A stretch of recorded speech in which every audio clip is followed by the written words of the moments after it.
సంస్కృతాయ UGC net సంస్కృత అభ్యాసానికి స్వాగతం. ఈరోజు తర్క సంగ్రహంలో లింగ పరామర్శ, అనుమాన ప్రకరణంలోని లింగ పరామర్శ గురించి తెలుసుకుంటున్నాము. అన్నంభట్ట ఆచార్యులు ఎప్పుడైతే పక్షధర్మతా జ్ఞానము, ముందు వీడియోలో తెలుసుకున్నాం పక్షధర్మతా జ్ఞానం అంటే ఏంటో, హేతువు పక్షం నందు ఉంది అనే జ్ఞానము, అంటే పర్వతం నందు పొగ ఉంది, అతి అంటే పొగ హేతు కాబట్టి హేతువు పక్షమునందు ఉంది అనే జ్ఞానాన్ని పక్షధర్మతా జ్ఞానము అని అంటారని ముందు వీడియోలో తెలుసుకున్నాము. ఈ పక్షధర్మతా జ్ఞానం మనకు తెలుస్తుందో దానినే తృతీయ లింగ దర్శనము లేదా దానినే అన్నంభట్టాచార్యులు తర్క సంగ్రహంలో లింగ పరామర్శ అన్నారు. మరి ఇది తృతీయ జ్ఞానము అయితే మొదటి జ్ఞానము ఏంటి అంటే, మొదటి జ్ఞానము మహానస, అంటే వంటింట్లో వంట చేస్తున్నప్పుడు అగ్నితో పాటు పొగను చూసినప్పుడు అప్పుడు మొదటి జ్ఞానం ధూమజ్ఞానం, మొదటగా ధూమజ్ఞానం ఏర్పడుతుంది. రెండవది పర్వతంపై పొగను చూసినప్పుడు పర్వతంపైనే ధూమజ్ఞానం కలగడము రెండవ జ్ఞానం అయితే, మూడవ జ్ఞానము వహ్ని వ్యాప్య ధూమజ్ఞానము కలుగుతుంది. అంటే అగ్ని ఉన్నప్పుడు దాంతోపాటు వ్యాప్యమై ఉండే ఈ ధూమం అనేది ఉంటుంది అనే జ్ఞానము ఇది కలుగుతుంది. దీనినే తృతీయ లింగ దర్శనము లేదా లింగ పరామర్శ అని అన్నంభట్టాచార్యులు పేర్కొన్నారు.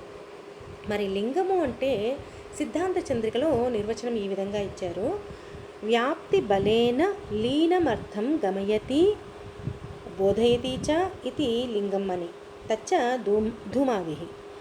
అంటే వ్యాప్తి బలేన లీనమర్థం గమయతి బోధయతి అంటే వ్యాప్తి బలంతో, లీనమర్థం అంటే దాగి ఉన్న అర్థం, వ్యాప్తి బలంతో దాగి ఉన్న అర్థాన్ని బోధించేది లింగము. ఎలాగైతే పర్వతంపై పొగను చూసి మనము అగ్నిని అనుమానిస్తాం, అగ్ని ఉందేమో అని. అగ్ని అనేది ఇంద్రియాలకు ప్రత్యక్షం కాదు, పొగ మాత్రమే ప్రత్యక్షం. అయినా కూడా ఆ ధూమాన్ని చూసి అగ్ని ఉందని అనుమానించడానికి ఈ ధూమం అనేది హేతువు లేదా చిహ్నమైంది కనుక ధూమము మొదలైనవి లింగము లేదా చిహ్నము లేదా హేతువు అనబడతాయి. ఇదే లింగం.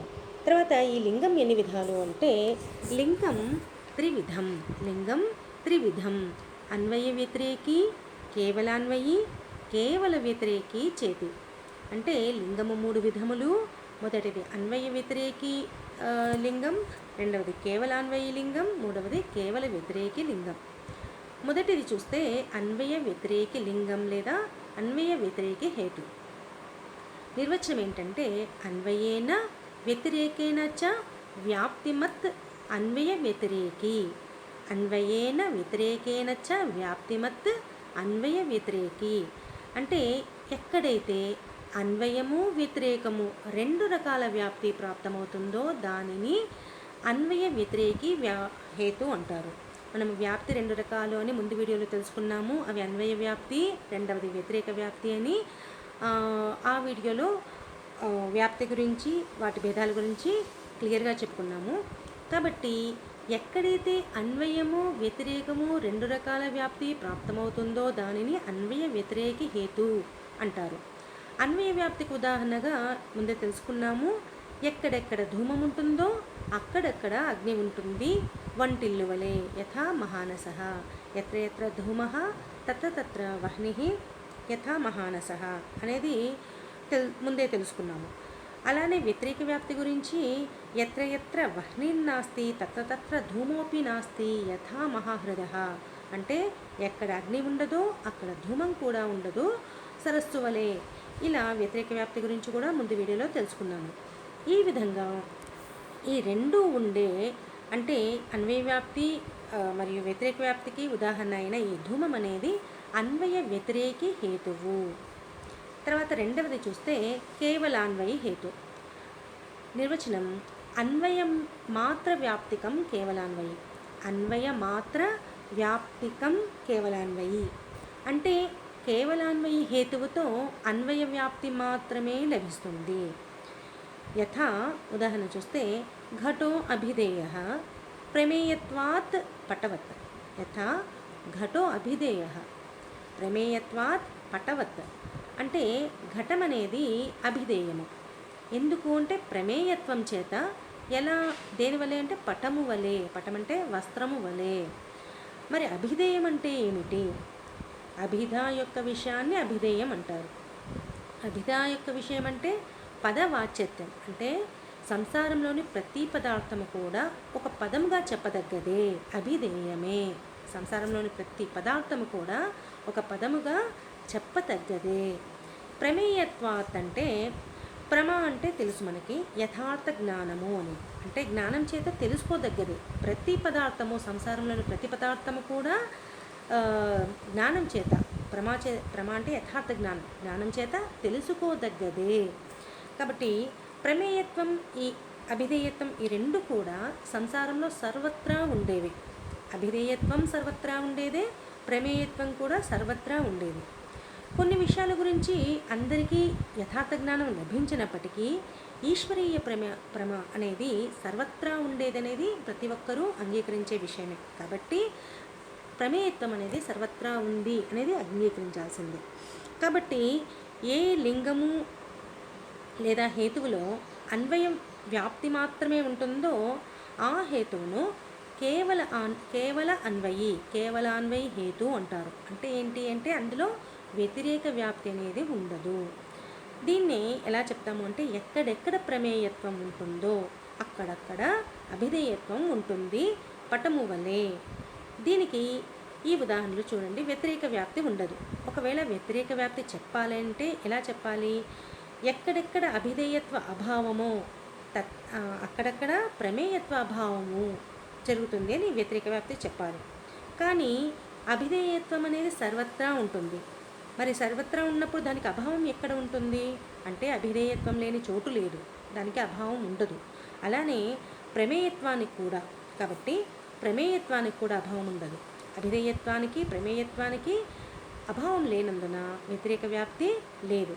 ఎందుకంటే సర్వస్యాపి ప్రమేయత్వాత్ అభిధేయత్వాత్ చ, అంటే ప్రతి ఒక్క పదార్థము ఏదో ఒక పేరుతో చెప్పదగ్గదే, అలానే యథార్థ జ్ఞానంతో తెలుసుకోదగ్గదే. ప్రతి పదార్థము అభిధేయమే మరియు ప్రతి పదార్థము ప్రమేయమే. కాబట్టి ప్రతి చోట ప్రమేయత్వము మరియు అభిధేయత్వము ఉంటాయి.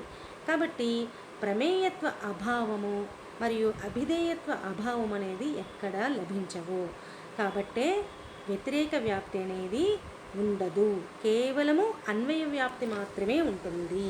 కాబట్టి ఈ కేవలాన్వయ వ్యాప్తి ఉదాహరణ ప్రమేయత్వం, కేవలాన్వయ వ్యాప్తి ఉదాహరణ ప్రమేయత్వం. తర్వాత మూడవదైన కేవల వ్యతిరేక వ్యాప్తి.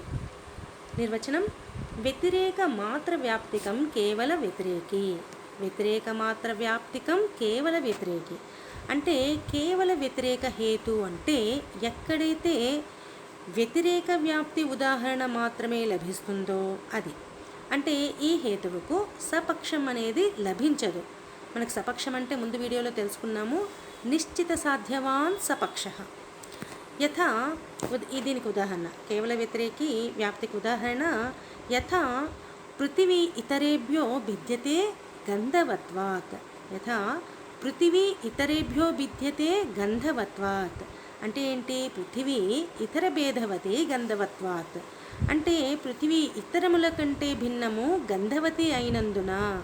ఇతరములు అంటే ఇతర ద్రవ్యములు, ఇతర ద్రవ్యములు అంటే ఇతర ద్రవ్యములు పదార్థములు కూడా, అంటే వాయువు, ఆకాశము, జలము, మనస్సు, దిక్కు, ఆత్మ ఇలాంటివన్నీ. ఈ పై అనుమానంలో పృథ్వీ పక్షము, ఇతర భిన్నత్వం అనేదేమో సాధ్యము, గంధవత్వం అనేది హేతు. ఇక్కడ ఎత్ర ఎత్ర గంధవత్వం తత్ర తత్ర ఇతర భేద అని అన్వయ వ్యాప్తి చేద్దామంటే వర్తించదు.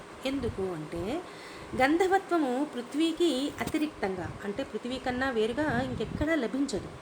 కనుక సంపూర్ణ పృథ్వీయే ఇక్కడ పక్షం అయినందున సపక్షంగా చెప్పడానికి ఇక ఉదాహరణలే లభించవు. ఇక్కడ వ్యతిరేక వ్యాప్తి మాత్రమే లభిస్తుంది.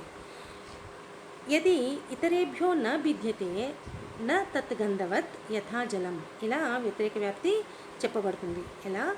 యది ఇతరేభ్యో న భిద్యతే న తత్ గంధవత్ యథా జలం అంటే పృథ్వీ ఎలాంటిదంటే ఎత్ర ఎత్ర ఇతర భేద అభావ, ఉదాహరణ జలాదౌ తత్ర గంధవత్వ అభావః అంటే ఎక్కడ ఎక్కడ ఇతర భేద అభావము అంటే ఇతర ద్రవ్యాలతో భేదం ఉండదో, ఉదాహరణకు జలములు వంటి ద్రవ్యముల్లో అక్కడక్కడ గంధవత్వం ఉండదు. ఈ విధంగా అంటే ఏంటి అంటే పృథ్వీ ద్రవ్యం ఎలాంటిది అని దీన్ని వ్యతిరేక వ్యాప్తి ఈ విధంగా చెప్పారు. ఇతర పదార్థములైన జలముల వంటిది ఈ పృథ్వీ కాదు. ఈ పృథ్వీ ద్రవ్యం అనేది ఇతర ద్రవ్యములైన జలముల వంటిది కాదు. కనుక ఇది గంధహీనం కూడా కాదు. గంధహీనానికి వ్యతిరేకం ఏంటి? గంధహీనం కూడా కాదు అంటే గంధహీనానికి వ్యతిరేకమైన గంధవతి, గంధవత్వం ఉంటుంది అని అర్థం. ఈ విధంగా గంధవత్వం అనే హేతువులో వ్యతిరేక వ్యాప్తి మాత్రమే ఉంటుంది. ఇందులో అన్వయ వ్యాప్తి ఉండదు. ఈ విధంగా కేవల వ్యతిరేక హేతుగా ఉదాహరణగా గంధవత్వం అని చెప్తారు. ఈ విధంగా లింగం త్రివిధం అని తెలుసుకున్నాము. మొదటిదైన అన్వయ వ్యతిరేక హేతు లేదా అన్వయ వ్యతిరేక లింగంకు ఉదాహరణగా ధూమం అని చెప్పాము. అలాగే కేవలాన్వయ హేతు రెండవది, దీనికి ఉదాహరణగా ప్రమేయత్వం అని తెలుసుకున్నాము. మూడవది కేవల వ్యతిరేక హేతు, దీనికి ఉదాహరణగా గంధవత్వం అని తెలుసుకున్నాము. ఈ విధంగా లింగం త్రివిధం అనేది ఈ గురించి తర్క సంగ్రహంలో ఏ విధంగా చెప్పబడింది అనేది ఈ వీడియోలో తెలుసుకున్నాము. ఇంకొక వీడియోలో మరిన్ని వివరాలు. నమస్సంస్కృతాయ ధన్యవాదः.